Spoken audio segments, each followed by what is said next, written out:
ગેરહાજર શિક્ષકોના મુદ્દા વચ્ચે શિક્ષણ વિભાગની લાલિયાવાડીનો વધુ એક પર્દાફાશ થયો। આણંદના ખંભાતમાં વિદ્યાર્થીઓ વગર શાળા ચાલી રહી છે, એટલે કે જ્યુબિલી માધ્યમિક હાઈસ્કૂલમાં વિદ્યાર્થીઓ ન હોવા છતાં શિક્ષકો નિયમિત આવી રહ્યા છે। શૈક્ષણિક સત્ર શરૂ થયાને 2 મહિનાનો સમય થવા આવ્યો, તેમ છતાં આ સ્કૂલમાં એક પણ વિદ્યાર્થી અભ્યાસ માટે નથી આવતો।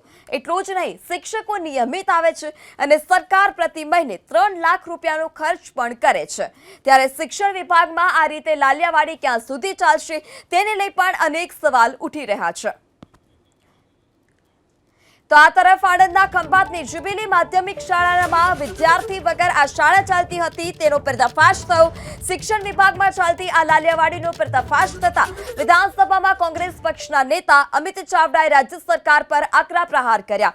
ચાવડાએ કહ્યું કે શિક્ષણની જવાબદારી નિભાવવાને બદલે સરકાર ઉત્સવોમાં વ્યસ્ત છે। ભાજપ રાજમાં બધું રામ ભરોસે ચાલતો હોવાનો પણ આરોપ લગાવ્યો।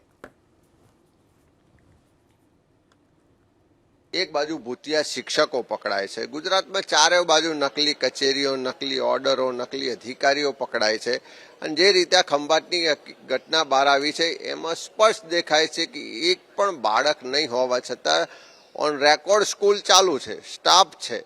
तेनो मतलब के जे सरकारनुं शिक्षण विभागनुं जे तंत्र छे शुं करे छे, શું તપાસ કરે છે, એના જે અધિકારીઓ જેની જવાબદારી તપાસની છે એ પણ શું કાર્યવાહી કરે છે અને સરકાર પણ શું એનું ધ્યાન રાખે।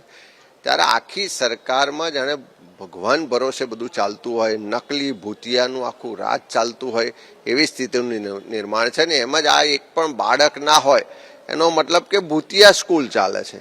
પ્રજાના પરસેવાના ટેક્સના પૈસા જે સરકારની તિજોરીમાં જમા થાય છે એમાંથી લોકોને પગાર ચૂકવાય છે, એમાંથી ખર્ચ થતો હોય છે। એટલે પ્રજાના જે પૈસા છે એ વેડફાઈ રહ્યા છે, એમાં ભ્રષ્ટાચાર થઈ રહ્યો છે અને સરકાર એની માટે કોઈ પણ રીતે ગંભીર હોય એવું દેખાતું નથી।